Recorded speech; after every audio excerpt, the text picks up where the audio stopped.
un tema un poquito difícil y muchas veces no quedan claro la idea, o sea, no quedan claras las ideas y el manejo antibiótico que se debe utilizar. Entonces, en términos generales, las infecciones de piel y tejidos blandos tienen una mortalidad variable, ¿ya? Puede ser tan baja como de un 5% o tan alta como de un 80-90% dependiendo de la presentación clínica del paciente. Si es un paciente que, por ejemplo, se presenta con datos de sepsis o choque séptico por una infección de piel, su mortalidad pues inmediatamente va a ser mucho más alta que un paciente que se maneja con una infección de piel y tejido blando ambulatoria. Bueno, la presentación varía con la edad y con las comorbilidades del paciente y asimismo en cuanto a la clasificación de las infecciones hay que tener en cuenta que tenemos varias presentaciones clínicas, ¿no? Desde la celulitis, la erisipela, el anthrax, el forúnculo, la mionecrosis, la fascitis necrotizantes, etc. Y que muchas veces la diferenciación entre una y otra va a depender de las características de la piel como tal. Entonces, no sé si el marcador sirve, pero... Entonces tenemos lo que es la celulitis. En el espectro pues, de las presentaciones clínicas tenemos la celulitis, tenemos la erisipela, tenemos la fascitis necrotizante,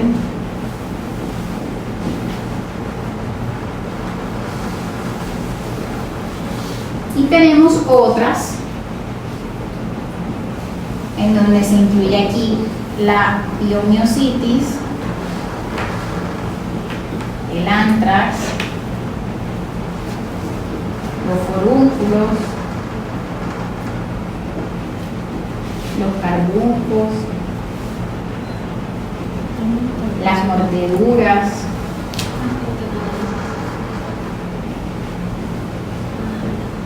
¿cuál más?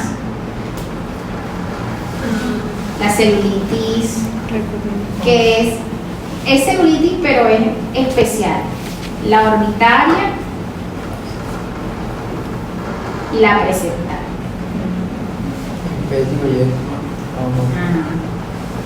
El impétigo, el lectino, ¿cuál es más? Bueno, digamos que esas, pero pueden haber muchas más. Entonces, la celulitis, primero hay que tener en cuenta de que la celulitis generalmente es una infección que va a tener un compromiso más profundo y que eso es la diferencia de la erisipela, ¿cierto? La celulitis generalmente va a tener compromiso de la dermis profunda, mientras que la erisipela tiene un compromiso de epidermis y dermis superficial, ¿cierto? Epidermis, dermis superficial. Y que a su vez eso la va a diferenciar en sus características clínicas. Esto ya compromete la dermis profunda. Entonces, generalmente las celulitis van a ser lesiones que tienen bordes mal definidos, van a ser irregulares, pueden tener edema, eritema,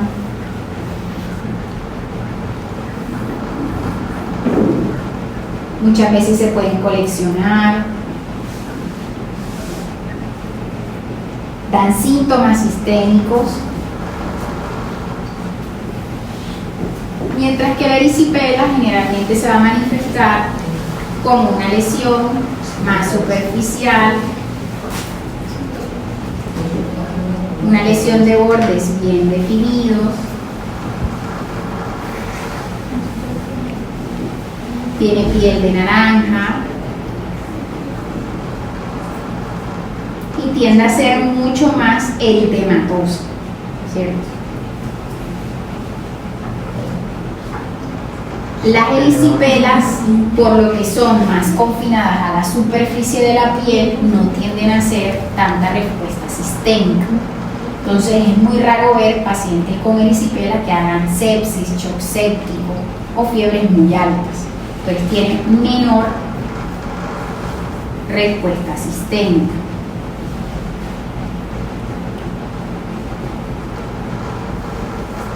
Dentro de los gérmenes más frecuentes encontramos que la celulitis generalmente está causada por el Staphylococcus aureus, mientras que la erisipela por el Streptococcus, usualmente Piógenes. Pueden haber otros tipos de Streptococcus, pero generalmente es el Piógenes y acá es el aureus. Entonces, la celulitis tiene dos tipos de presentación clínica, una que tiene pus y otra que no tiene pus. Cuando el paciente tiene una celulitis con pus, se le llama piógeno. Se le reconoce como celulitis piógeno. Cuando no tiene pus, se le llama no piógeno. ¿Ya? Entonces, usualmente las celulitis que tienen pus, que son las piógenas, se relacionan más con la presencia de estafilococos meticilinos resistentes.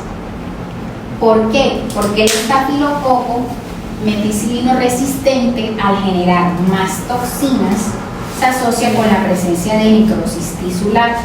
Entonces, generalmente estas van a ser por meticilino resistentes. Mientras que las que no tienen pus se asocian con estafilococos meticilinos sensibles. Esto es importante que ustedes lo sepan porque a partir de aquí vamos a establecer las terapias antibióticas empíricas. ¿Ya? Entonces, erisipela es piógenes. Ahora bien, todas las infecciones de piel y tejidos blandos, así como la IBU, que clasificamos en si es alta o es baja, si es complicada o si es grave, también tienen una clasificación. Esta clasificación se le conoce como la clasificación ITSA, que nos permite clasificar las infecciones de piel en dependencia de qué tan graves son. Entonces tenemos ITSA leve, ITSA moderado e ITSA grave. Entonces, las ITSA leve son aquellas que solamente van a tener compromiso local. Solo compromiso local en el sitio donde está confinada la infección. El ITSA moderado es aquel en donde ya, además del compromiso local, tiene compromiso sistémico. Ya empieza a aparecer la fiebre. Fiebre más síntomas locales. Y el ITSA grave es aquel en donde ya hay respuesta inflamatoria sistémica. Ya el paciente puede estar en sepsis o en choque séptico. Esa es la clasificación ITSA.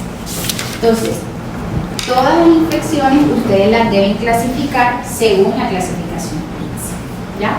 Esto nos permite determinar también, dependiendo de la gravedad, el sitio donde ustedes van a tratar la infección.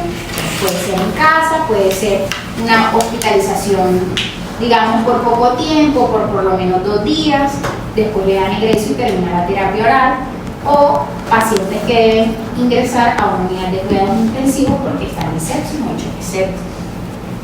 Entonces, las infecciones, ya volviendo acá, las infecciones purulentas tipo celulitis, al tener en cuenta que la epidemiología más frecuente es por el estafilococo meticilino resistente, entonces ustedes a la hora de tomar la decisión en cuanto a la terapia antibiótica tienen que definir 2 cosas.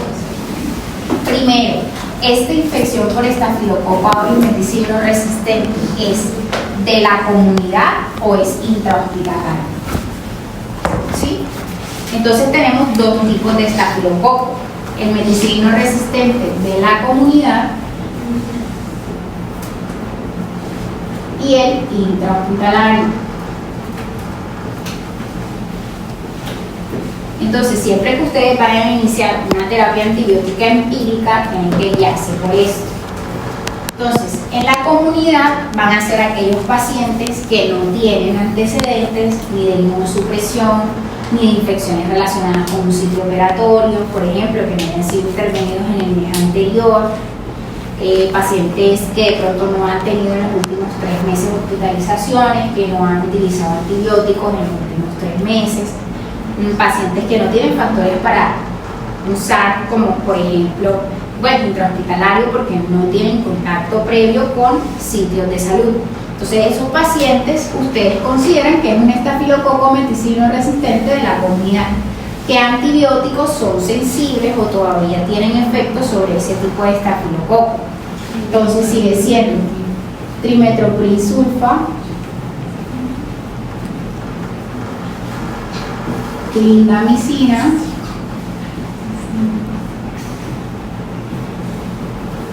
y doxiciclina. ¿La vancomicina no es real? No. La doxiciclina hoy en día tiene mayor resistencia, por lo que ya no se está recomendando como terapia empírica. Nos estamos quedando solamente con trimetopril sulfa y clindamicina. Esto es para estafilococo resistente de la comunidad, ¿ya?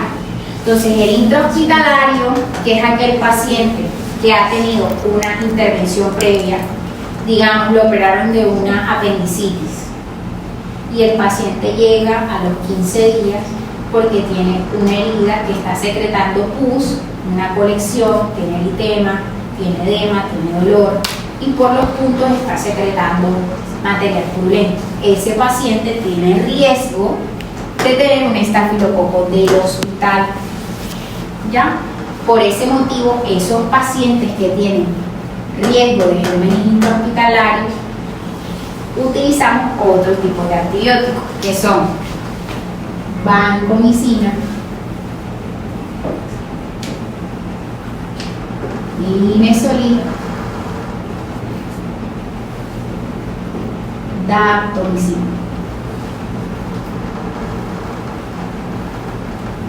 Estos son los antibióticos que utilizamos en pacientes que tienen riesgo de estafilococo meticilino resistente del hospital. Es diferente. Entonces, siempre que vayan a iniciar terapias antibióticas, tengan en cuenta de si es celulitis, erisipela o de si es otro tipo de infección. Porque a partir de ahí ustedes van a definir la terapia antibiótica. ¿Ya? ¿Qué criterio nos da para seleccionar entre, digamos, esos 3? O sea, bueno, si no es empírico. Exacto.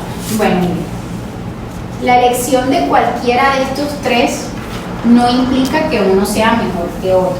Ya se ha demostrado de que independientemente del tipo de antibiótico que ustedes utilicen, el desenlace va a ser el mismo.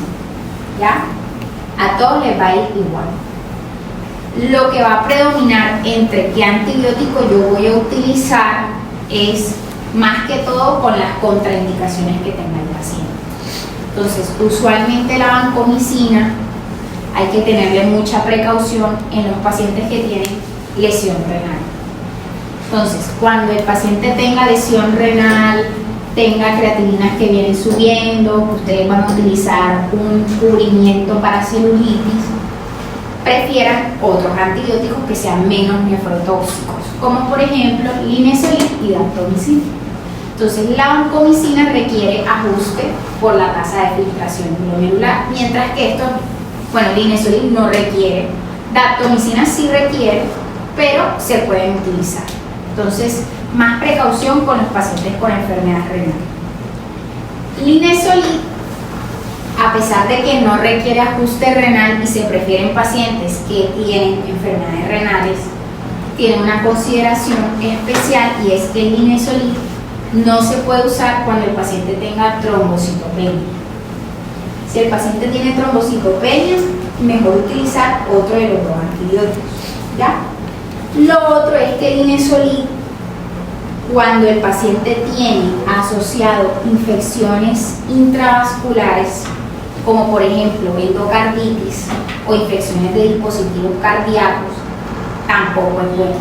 Entonces, si el paciente no tiene esas consideraciones, ustedes lo pueden utilizar. Entonces ya saben, precaución con vancomicina en lesión renal y con linezolid en trombocitopenia e infecciones intravasculares o por dispositivos cardíacos, ¿sí?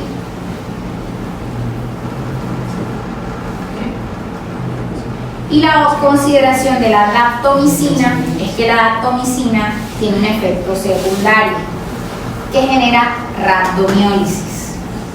Entonces, si el paciente tiene de base una miositis, una rhabdomiólisis, es mejor no utilizarlo, ¿ya? Esto como es menos frecuente, generalmente se puede utilizar. Lo otro que hay que tener en cuenta con la daptomicina y que yo les dije en la revisión de neumonía es que la daptomicina es inhibida por el surfactante pulmonar. Entonces, cuando el paciente tiene una infección de múltiples sitios, por ejemplo, tiene una celulitis y tiene neumonía, no se puede utilizar porque no te va a cubrir el foco pulmonar, te va a quedar por fuera. Es bueno para la piel, pero no es bueno para el pulmón. Entonces, la daptomicina, ya saben que si hay procesos musculares o infección pulmonar, no se debe recomendar.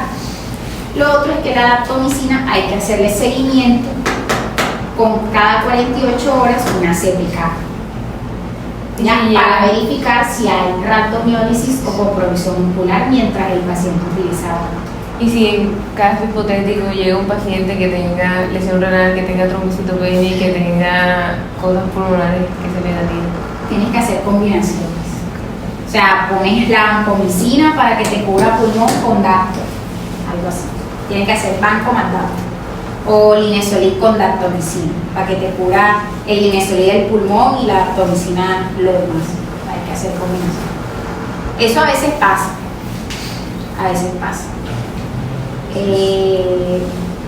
Entonces sí quedó claro. Bueno. Ese sería el manejo de la celulitis piógena, ¿cierto? Generalmente las infecciones de piel y tejidos blandos, lo que es erisipela y celulitis, tienen una duración de terapia de 5 a 7 días.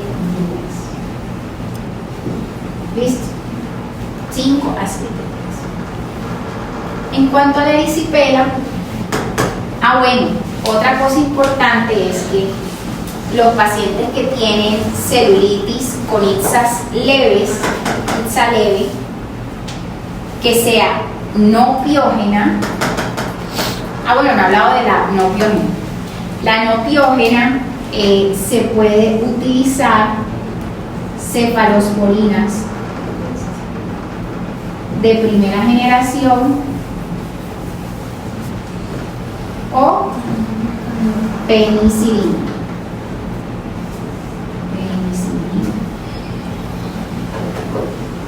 Como oxacilina.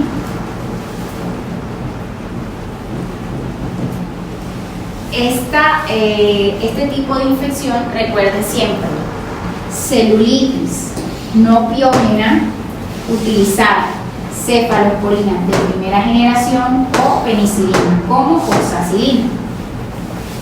Otra vez, no hay diferencia entre utilizar penicilina o oxacilina para las infecciones no piógenas.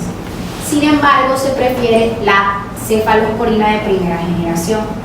¿Por qué? Porque la oxacilina se debe dar más frecuente, o sea, es cada 4 horas, mientras que las cefalosporinas son cada 6, cada 8 horas.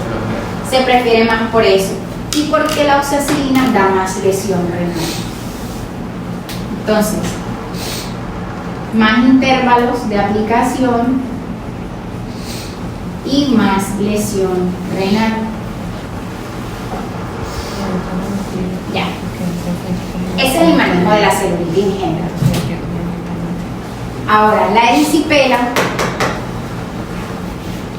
como es más superficial, tiene bordes bien definidos, generalmente hay menos respuesta sistémica, hay más eritema y piel de naranja. Se ocasiona por Streptococcus pyogenes. El Streptococcus pyogenes se maneja igual que la celulitis no piógena. Cefalosporina de primera generación o penicilina tipo oxacilina. Usualmente acá en el hospital, de entrada, paciente con erisipela, usamos cefazolina. Cefazolina. IV, esta es IV. Cuando el paciente queda hospitalizado le ponemos cefazolina. Ahora, hay una consideración importante. Las guías hoy en día ya no están mencionando mucho la erisipela, pero si ustedes tienen duda entre si el paciente tiene una celulitis o una erisipela, es decir, ustedes clínicamente no la pueden diferenciar, no están seguros, manéjenla como una celulitis. ¿Por qué? Porque si ustedes se equivocan y manejan una como si fuera una erisipela, una celulitis, el paciente tiene más riesgo de muerte, de evolucionar tórpidamente. Acuérdense que la celulitis da sepsis, da shock séptico, da más respuesta inflamatoria sistémica. Entonces, si ustedes se equivocan, equivóquense a favor del paciente, ¿cierto? Pues si ustedes no están seguros, manéjenlo como una celulitis, ¿ya? Listo. Entonces, la fascitis necrotizante es una infección grave. ¿Por qué? Porque tiene más mortalidad. Por ejemplo, ¿cómo se administra la cefalosporina? O sea, la dosis. Ajá. Bueno, la cefazolina se administran 2 gramos IV cada 8 horas. La vancomicina son 15 miligramos por kilo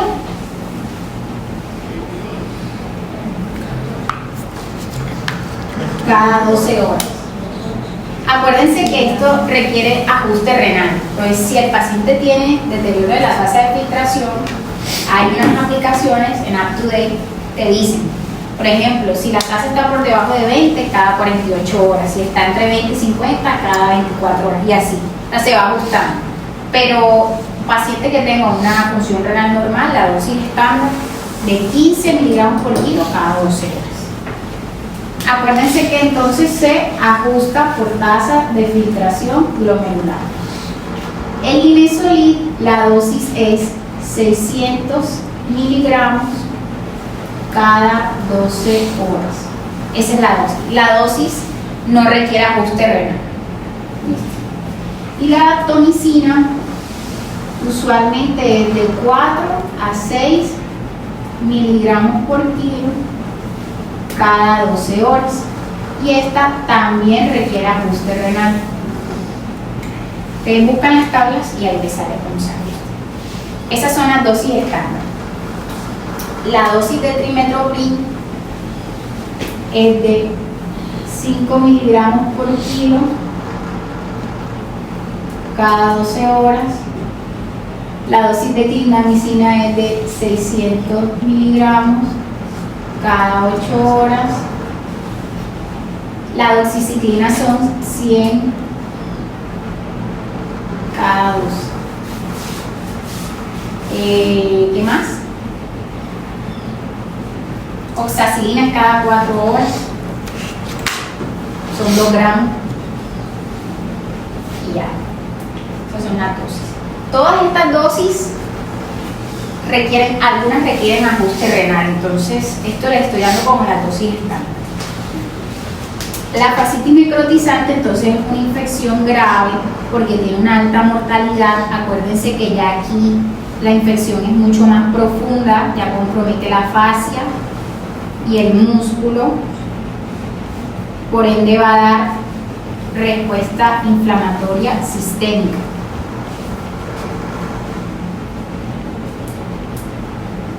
Este paciente está séptico, está choqueado, tiene alteración del estado de la conciencia, hipotenso, llenado capilar prolongado, oliguria, requerimiento de vasopresores, requerimiento de ventilación mecánica.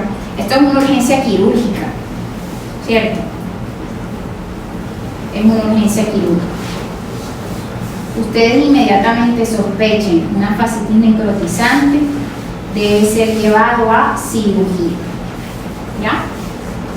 ¿Por qué? Porque el paciente se muere. ¿Listo? Entonces aquí el diagnóstico se puede hacer por imágenes, se puede hacer por la clínica y se puede hacer intraoperatorio. Clínicamente, ¿ustedes cómo hacen el diagnóstico de una fascitis? Lo dijeron en la charla.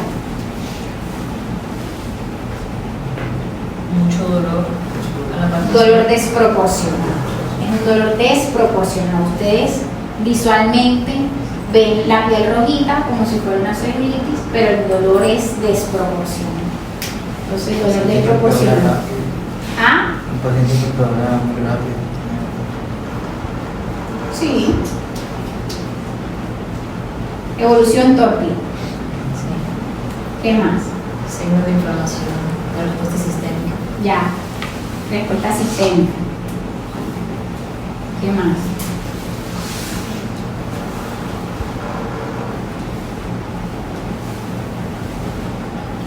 El color. Lo dijeron en el chat. No prestaron atención. El color. ¿Ah? El color de la lesión se va tornando más oscuro, como tiene pus. Caliente. Ya está caliente, sí. Estás tibio, estás tibio. Hay una cosa, un dato de la fascitis necrotizante son las ampollas hemorrágicas. Ampollas hemorrágicas. Aparecen unas ampollas que tienen un contenido hemático. Otra cosa, la necrosis en islas. O sea, ustedes ven toda la lesión y aparece necrosis, como una necrosis acá, otra por acá, en islas. Eso es fascitis necrotizante. Necrosis en islas. Eso quiere decir que por debajo todo eso está necrótico. Entonces aparece la necrosis regada. ¿Ya? ¿Qué más? Sería eso. Factores de riesgo para fascitis necrotizante: pacientes diabéticos, pacientes que les hacen procedimientos urológicos, pacientes inmunosuprimidos. Acuérdense de la gangrena de Fournier. La gangrena de Fournier es un tipo de fascitis necrotizante que se da por manipulación de la vía urinaria. Esos pacientes hacen fascitis necrotizante. La gangrena de Fournier es un subtipo de fascitis. ¿Ya? Manejo antibiótico. El manejo antibiótico, como les digo, es un manejo pues conjunto, ¿no? Pero no es la terapia de primera línea. La terapia de primera línea sigue siendo la cirugía. Ese es el tratamiento definitivo. Entonces aquí la fascitis necrotizante, como dijeron en la charla, es de 3 tipos. Tipo 1, que es monomicrobiana. Tipo 2 es polimicrobiana. Y la tipo 3, que no la mencionaron, pero existe, es por hongo. ¿Ah? Antibiótico. Que sea posterior de la transposición anterior. ¿Qué pasó? Bueno, entonces tenemos 3 tipos de fascitis. La tipo 1, que es la monomicrobiana, la tipo 2 es polimicrobiana y la tipo 3 es por hongo. Es muy difícil determinar, a menos que ustedes tengan un cultivo, qué tipo de infección es, si es tipo 1, tipo 2 o tipo 3. Por eso, la terapia antibiótica empírica es polimicrobiana, hay que cubrir todo, ¿ya? Entonces, hay que cubrir gram positivos, gram negativos y anaerobios. Una punta ya dice que eran 4 tipos. ¿Cuál es el cuarto? O sea, ponen el cuarto como fúngica y tercero la aeromona y vidrio. Bueno, ahorita me pasa. Me equivoqué. Aeromona y ono.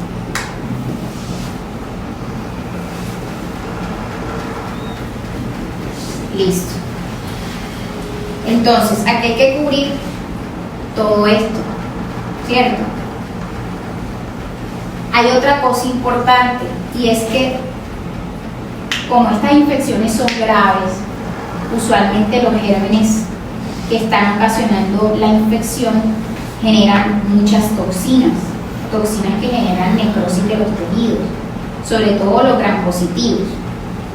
Entonces aquí se sugiere que además del cubrimiento gram positivo, gram negativo y anaerobio, adicionemos un medicamento que sea antitoxina, ¿ya?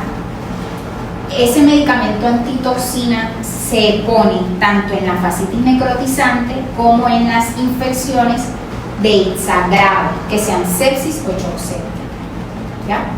Entonces existen dos medicamentos que tienen ese mecanismo antitoxina, que es la clindamicina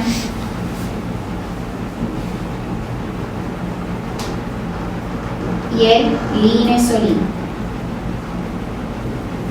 Estos dos medicamentos, recuerden, tienen acción antitoxina y deben estar incluidos sí o sí en la fascitis necrotizante. Entonces tenemos varias opciones o combinaciones antibióticas para la fascitis. ¿Ya? Ya no me cae. ¿Le podemos tomar una foto? Sí, tomarle la foto. Ready?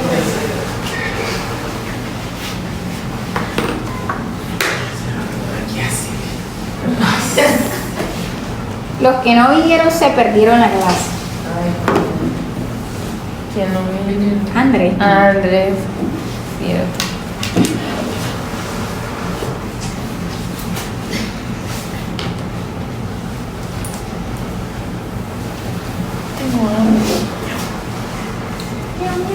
Profe, todas las otras se tratan igual que la fascitis. ¿Cómo así? No, yo es bueno como si necesito algoritmo. Sí, es razón, son 4. No me pasa. ¿Ah? Que es que No, es que no va a Yo estoy hablando de fascitis, no estoy hablando de las demás. Ya la celulitis la revisamos, ya la erisipela la revisamos. Vamos por fascitis necrotizante. Me gusta porque yo también estudio con una flechita.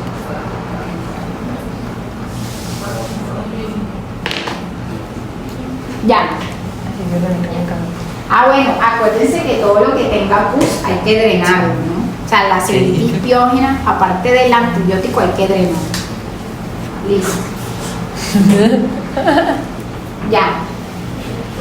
Entonces, aquí hay una escala en fascitis necrotizante que se llama el RINEC. El RINEC, que también se me pasó. Entonces, el RINEC es una escala que nos ayuda a predecir cuál es la probabilidad de que lo que estemos viendo es una fascitis necrotizante. Entonces tiene en cuenta unos criterios, ¿ya? Es fácil de hacer. Si el puntaje es mayor o igual a 6, es una fascitis. Listo. Y se maneja como una fascitis. ¿Ya? Listo. A ver, ¿qué más? Por ahí. pero la RNA modificada. El RINEC solito. Tiene la PCR, los leucos, la hemoglobina, el sodio, la creatinina y la glucosa. El RINEC, así se llama.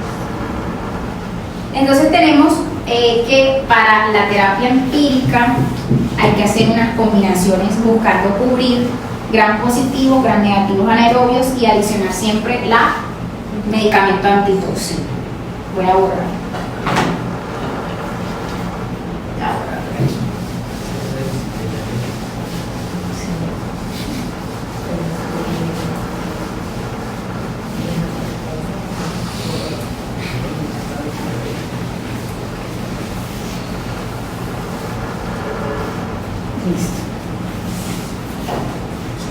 Entonces, fascitis necrotizante sería vancomicina.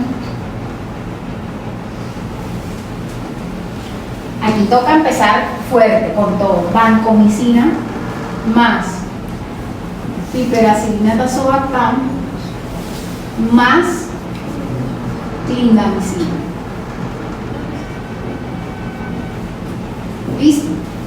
Vancomicina para el gram positivo, pipetazo para el negativo y el anaerobio, y clinda para la antitoxina. Aquí tenemos varias opciones de combinación. Podemos usar también linezolid más pipetazo. Aquí no habría necesidad de adicionar la clinda porque acuérdense que el linezolid también es antitóxico. Podemos utilizar también linezolid más carbapenémico o banco más carbapenémico más clindamicina. Tenemos todas esas opciones. Ustedes juegan con lo que tengan disponible. Siempre cubrir gram positivo, gram negativo, anaerobio y poner una antitoxina. Ese es el manejo de la fascitis necrotizante. O bueno, miren acá, hay otra opción también, sería banco más ceftriaxona o cefepime, pero las cefalosporinas de tercera y cuarta no cubren anaerobios, entonces tocaría ponerle metronidazol más la clinda. O sea, ya son combinaciones, mejor dicho, si no hay. ¿Ah? ¿En qué momento decidimos amputar? Amputar. Bueno, se amputa así. Bueno, yo les dije que la cirugía es el manejo principal, ¿no? Ustedes, la cirugía toca hacerle revisión cada 48 a 72 horas. La idea es eliminar por completo la necrosis, ¿cierto? Eliminar por completo el tejido necrótico. Si ustedes, a pesar de hacerle lavados consecutivos cada 2 días, ven que la lesión o la extremidad definitivamente no tiene posibilidad de salvamento, toca amputar, o sea, pero es la última opción. Siempre la última opción, siempre tratamos de preservar pues lo que haya que preservar. Pero sí, o sea, si la evolución no es buena y el tejido, por el contrario, cada vez que ustedes abren está peor, está más necrótico, pues ya no. O sea, si no hay evolución buena, lo siento por ti, pero se amputa. ¿Ya? ¿Qué se maneja la hospitalización? Eso es un manejo conjunto con el servicio de quirúrgico. Hay pacientes que se manejan en piso, hay pacientes que se manejan en UCI. Generalmente son pacientes que primero tienen ingreso en UCI, se vigilan, si evolucionan bien, se van para piso. Pero pues la mayoría de pacientes se van para UCI porque llegan mal, o sea, es una infección muy grave. ¿Ya? Listo. Ese es el manejo de la fascitis necrotizante. ¿Preguntas hasta ahí? Una persona como contrae, o sea, hasta el punto de que debe fascitis necrotizante. ¿Cómo? Generalmente, como te digo, la fascitis necrotizante da en personas inmunosuprimidas, da en pacientes diabéticos, obesos, que están incontrolados, pacientes ancianos que fueron sometidos a intervenciones urológicas. Usualmente la fascitis necrotizante suele dar en pared abdominal, sobre todo por manipulación urológica, se infectan y se les sube la fascitis, o en pie diabético. En pie diabético es donde uno ve la fascitis necrotizante. Pensé que pie diabético simplemente era una complicación aparte en la parte de diabetes. O sea, es un tema aparte, pero a veces el pie diabético se complica con fascitis, les da fascitis necrotizante. Eso le pasó a mi esposa algún tiempo. Y se maneja parecido a la fascitis necrotizante porque también son polimicrobianas. Se le pone cubrimiento para todo menos la antitoxina. El pie diabético también se maneja polimicrobiano. ¿Ya? El tratamiento o la duración del tratamiento es hasta que ya no haya más necrosis. O sea, el tratamiento es indefinido hasta que ya no requiera más cirugía. ¿Ya? Contrario a la celulitis y la disciplina, que son 5 a 7 días. Listo.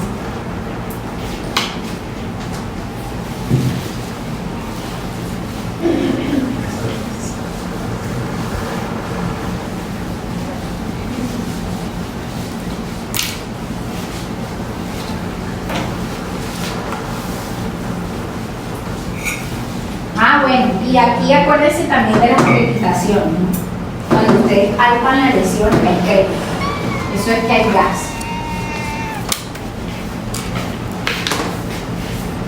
Listo. Las mordeduras tienen una cosita especial que creo que no mencionaron.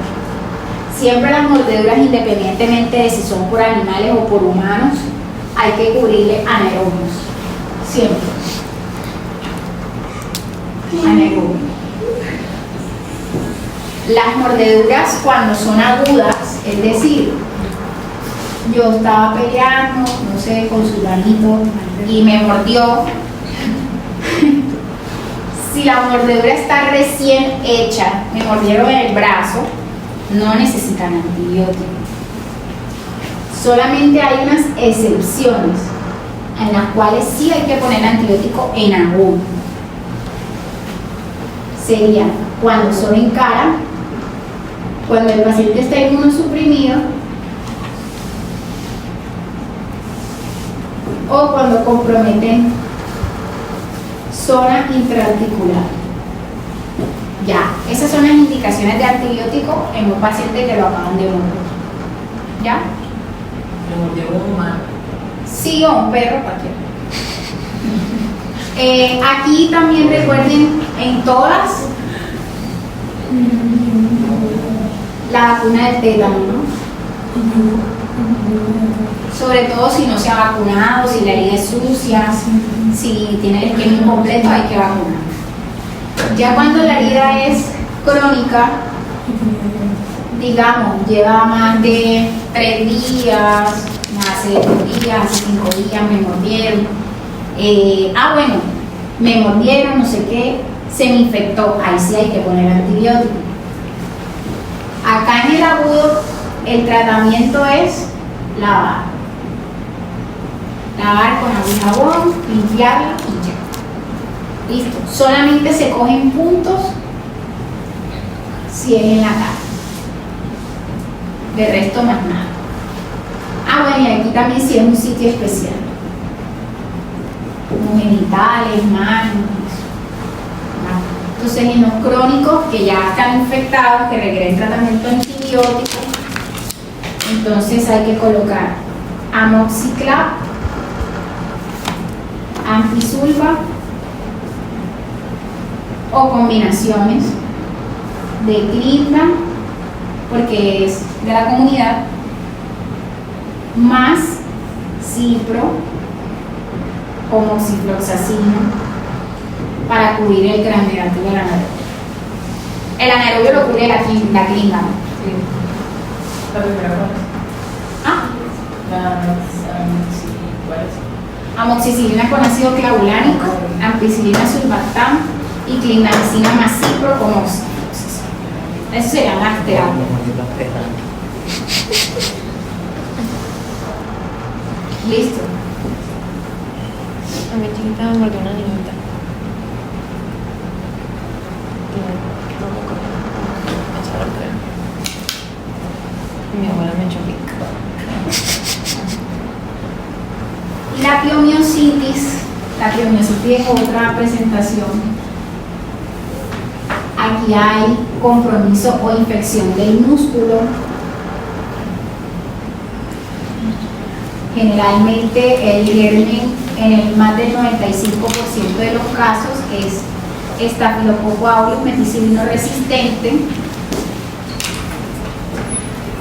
El meticilino resistente ustedes pensarían, bueno, como viene de la comunidad, le pongo clinda o le pongo trimethoprim, ¿cierto? Pero como aquí la etiología más frecuente es hematógena, estos pacientes probablemente tienen bacteremia o endocarditis. Por eso es que se prefiere usar vancomicina de entrada. ¿Oyeron? Es una excepción, vancomicina. ¿Ya? Aquí hay que drenar también, siempre. Vancomicina más drenar. El diagnóstico se puede hacer por resonancia magnética y acuérdense que cuando la infección compromete el músculo, generalmente dependiendo de qué tan profundo es el compromiso, los días de terapia antibiótica van a cambiar. Entonces, en celulitis, como son infecciones que comprometen piel y tejido celular subcutáneo, solamente serán 5 a 7 días. Pero en el caso de que ya haya un compromiso más profundo, por ejemplo, tendinoso, cuando hay tenosinovitis, tendinitis infecciosa y todo eso, las terapias son 2 semanas. Y acá, cuando ya el compromiso es más profundo, fascia y músculo, la terapia es de 3 semanas. Y cuando ya coge hueso, son 6 semanas. Entonces aquí en piomiositis las terapias son 3 semanas de antibiótico. ¿Ya?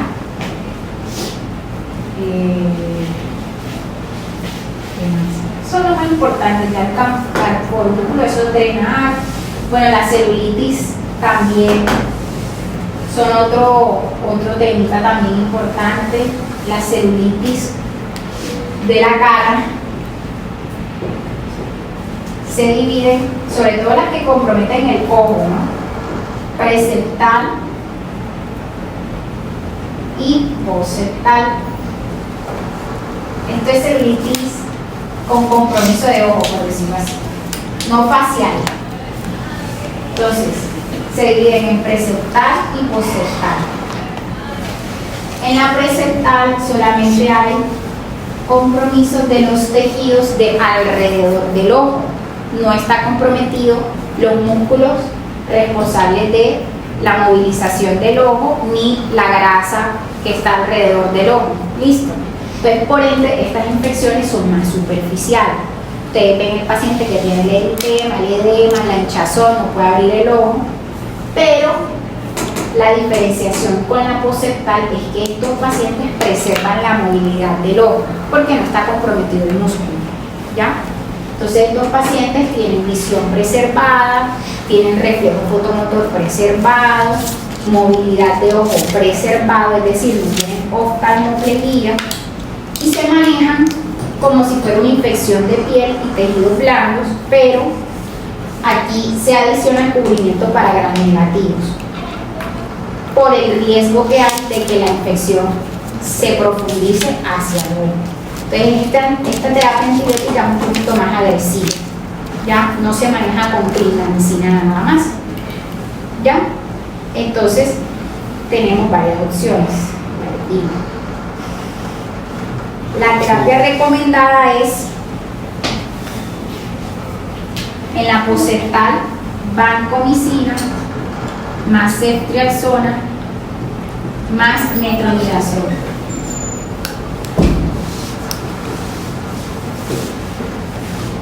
Y en la preseptal se puede utilizar vancomicina más ceftriaxona. ¿Ya? ¿Por qué metronidazol? Porque en la poseptal, como hay riesgo de que se introduzca la infección a tejido cerebral, se pone cubrimiento para neuronos. ¿Ya? La duración de la terapia antibiótica es mínimo en estas dos, en las dos, mínimo 2 semanas. Sin embargo, la duración total depende de la mejoría del paciente. hasta que el paciente mejore completamente se suspende la terapia, pero mínimo 2 semanas. Eso es intrahospitalario. Sí. Esto es intrahospitalario. Porque hay que andarlo vigilando. ¿Qué más?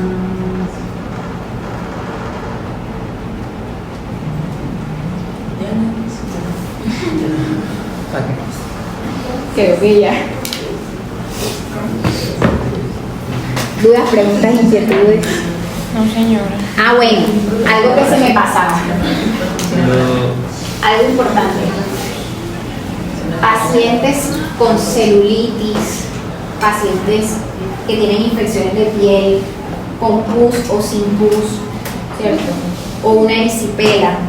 Yo les dije que el cubrimiento es para gram positivos, porque esa es la epidemiología más frecuente. Pero hay excepciones en donde se sugiere también cubrir gram negativos. Entonces, ¿cuáles son esos pacientes que requieren cubrimiento también contra gram negativos? Así sea una celulitis. ¿Quiénes son? Yo les dije a ustedes. ¿Qué cosa? ¿Qué pacientes hay que cubrirles gram negativo? Inmunosuprimidos, Los que tenían cirrosis. los cirróticos, la fascitis, Que haya manipulación. Infección en zona periana. pacientes que tienen compromiso perineal, Y como Sepsis o shock. gastrointestinal también. sepsis o shock, Gastrointestinal. no. Sí, gastrointestinal ya está profundo, o sea, no sé, no es piel ya.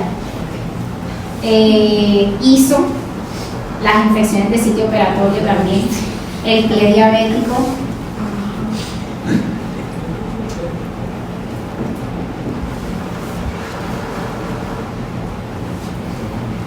ya, son eso. Estos pacientes, excepciones a la regla, hay que iniciar también combinación para cubrir gram negativos. ¿Oyeron? ¿Cuál es uno para cubrir? ¿Ah? ¿Cuál es uno para cubrir el gran negativo? Ya debería Ceftriaxona, Cefuro, pipetazo, carbapenem. ¿Ya? Entonces, paciente que tiene una celulitis, ITSA moderado, que está en sepsis, perdón, ITSA grave, que está en sepsis, pónganle clindamicina con Cefuro o clinda con Ceftrio. Si van a cubrir anaerobio, clinda con pipetazo. ¿Ya? Fascitis, ya saben, banco, pipetazo, clinda o linezolid pipetazo o linezolid meropenem o cualquier otra combinación. Pacientes con pie diabético, pónganle clinda con cefepime, puede ser, hay que cubrir pseudomonas en el diabético. Pacientes con una infección del sitio operatorio, siempre hay que cubrir, acuérdense, el estafilococo meticino resistente hospitalario, sería banco, linezolid o dapto más pipetazo. Hay que cubrir la pseudomonas también. ¿Qué más? Ya.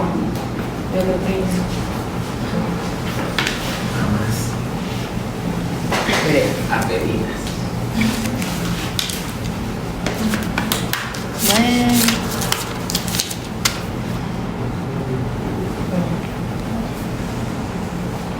¿Tienen preguntas?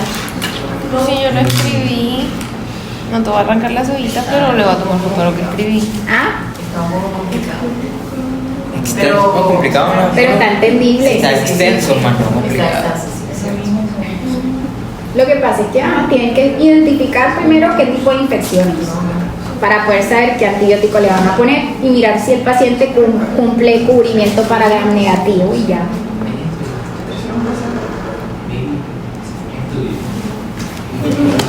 Dale la taza. Gracias.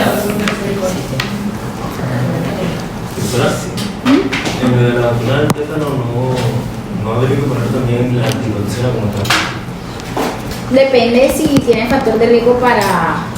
Pero antitoxina es rabia. No, o sea, antitoxina, ¿verdad? Se pone la toxoide tetánica difterica. No se pone más.